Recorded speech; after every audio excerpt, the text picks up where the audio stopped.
Assalamualaikum warahmatullahi wabarakatuh. Perkenalkan, nama saya Rizka Dewi Krisviana. Saya bersama teman saya, yaitu Naja Nur Aprilia.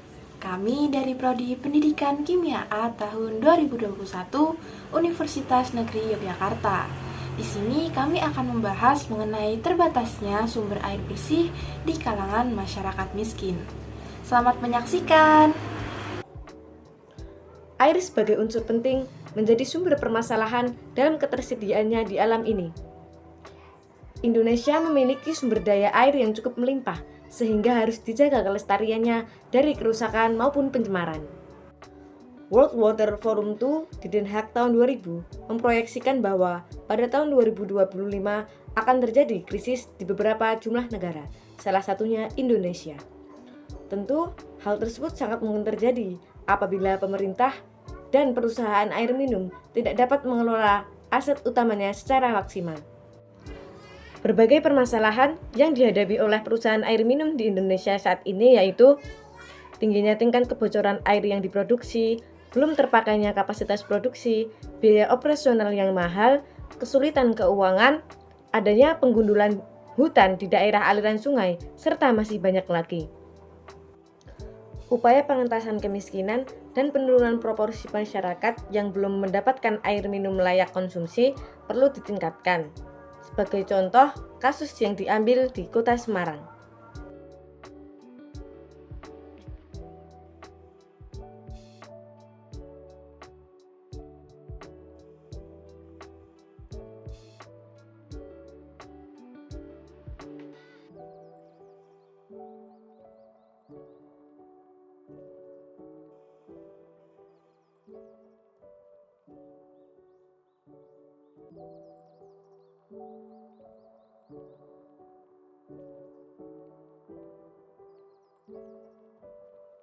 Bagi masyarakat miskin, biaya dan waktu untuk mengakses air minum memiliki korelasi yang tinggi dengan penghasilan bulanan mereka. Tingkat aksesibilitas air bersih bagi masyarakat miskin akan dinilai dari kuantitas air yang dikonsumsi, jarak sumber air ke rumah masyarakat, dan waktu yang diperlukan untuk mengumpulkan air. Dari data diperoleh bahwa sebagian besar masyarakat miskin di Kota Semarang telah mampu mengakses air bersih dalam jumlah 50 hingga 59 L per O per H. Hanya sekitar 3% yang tidak mampu mengakses air bersih di atas 50 L per O per H. Secara umum, dapat diperlihatkan bahwa mayoritas masyarakat miskin menempuh jarak antara 100 hingga 1000 meter untuk mendapatkan air minum layak konsumsi. Sementara, hanya sekitar 9% yang perlu berjalan lebih dari 1000 meter. Mayoritas masyarakat miskin di Kota Semarang, sekitar 80%, hanya mengeluarkan waktu maksimal 5 menit untuk mendapatkan air bersih. Sedangkan 20% di antaranya menghabiskan waktu antara 5 hingga 30 menit untuk mendapatkan air bersih. Penilaian dari segi waktu untuk mendapatkan air tersebut menunjukkan bahwa tingkat aksesibilitas dari sisi total waktu yang dikeluarkan untuk mengakses air dalam kategori tinggi. Menurut pengamatan dari kami, terdapat keterkaitan antara permasalahan sumber air bersih dengan ESD atau Educational for Sustainable Development, yang mana pada kasus ini kami menemukan 4 aspek. Aspek apa saja itu? Yuk, mari kita bahas. Aspek ESD yang pertama adalah aspek education atau bisa disebut dengan aspek pendidikan. Nah, hal ini dapat dilihat dari prinsip-prinsip yang harus dilaksanakan dalam partisipasi masyarakat agar keterbatasan sumber air bersih di kota dapat mencapai hasil yang maksimal. Nah, prinsip tersebut ada 10. Ke-10 prinsip tersebut adalah komitmen, hak, kejelasan, waktu, objektif, sumber daya, koordinasi, pertanggungjawaban, evaluasi, dan partisipasi aktif.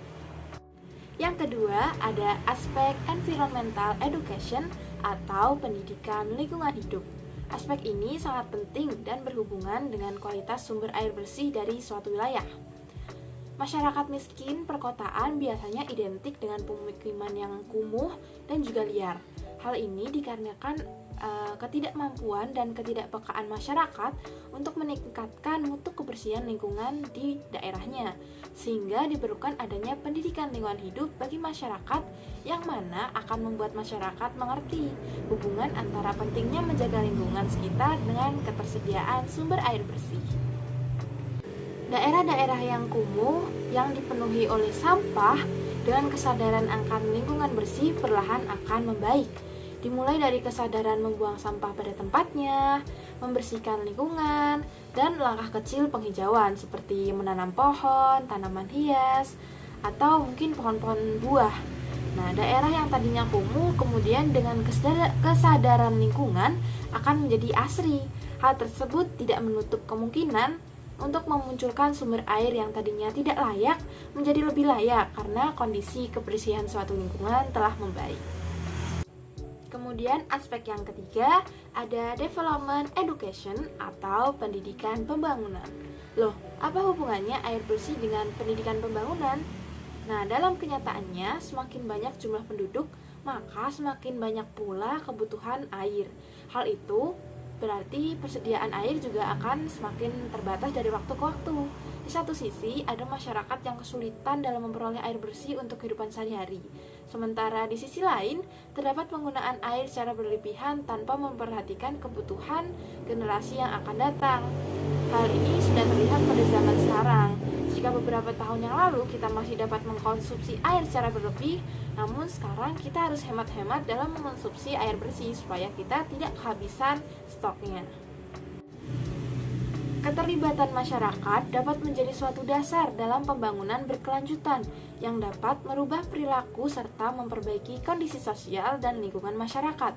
Pembangunan berkelanjutan pada bidang air minum dan sanitasi adalah suatu wujud keseimbangan dari semua pihak serta bersama-sama untuk memperbaiki kehidupan masyarakat. Maka dari itu dibutuhkan adanya pendidikan pembangunan bagi setiap aspek masyarakat mengenai pentingnya air bersih agar nantinya sumber air bersih selalu tersedia di masa mendatang. Kemudian sampai pada ESD yang keempat atau yang terakhir. Nah, kami menemukan dalam kasus ini ada aspek welfare education atau pendidikan kesejahteraan. Aspek ini menjadi permasalahan yang cukup serius karena rata-rata masyarakat miskin tidak dapat menikmati sumber air bersih. Kemiskinan ini kan sudah menjadi masalah utama yang dihadapi oleh sebagian besar negara-negara di dunia tanpa terkecuali Indonesia. Seperti yang kita tahu, masyarakat kan juga memanfaatkan air, mulai dari kebutuhan minum, mandi, masak, mencuci, dan kebutuhan-kebutuhan lainnya seperti menyiram tanaman mungkin. Nah, ketersediaan air bersih sangat penting bagi upaya peningkatan kesejahteraan masyarakat. Karena secara umum dapat dikatakan bahwa air bersih memiliki nilai ekonomi yang penyediaannya memerlukan ongkos produksi karena cara mendapatkannya memerlukan teknologi pengolahan. Jadi secara singkat itu air harus diolah terlebih dahulu untuk memperoleh air yang benar-benar bersih dan dapat dikonsumsi gitu. Sehingga beberapa dari golongan bawah itu belum dapat turut serta menikmati air bersih karena tidak sanggup untuk membelinya. Perlu adanya upaya untuk meningkatkan penyaluran air bersih demi terciptanya kesejahteraan dalam menikmati air bersih bagi setiap golongan masyarakat. Kebutuhan air diprediksi akan terus meningkat di masa yang akan mendatang, sedangkan tingkat penghasilan masyarakat miskin akan sulit diprediksi. Oleh karena itu, diperlukan adanya teknik penyaluran air bersih yang tepat dan dapat menjangkau seluruh elemen masyarakat berupa fasilitasi dan konsultasi. Selain itu, perlu juga adanya pemberian pendidikan dan pemahaman kepada masyarakat mengenai pentingnya menjaga lingkungan dan air bersih. Sehingga dengan adanya gerakan-gerakan dan upaya-upaya tersebut dapat membangun dan meningkatkan upaya pencegahan terhadap sumber air bersih. Dengan demikian, masyarakat miskin dapat menikmati sumber air bersih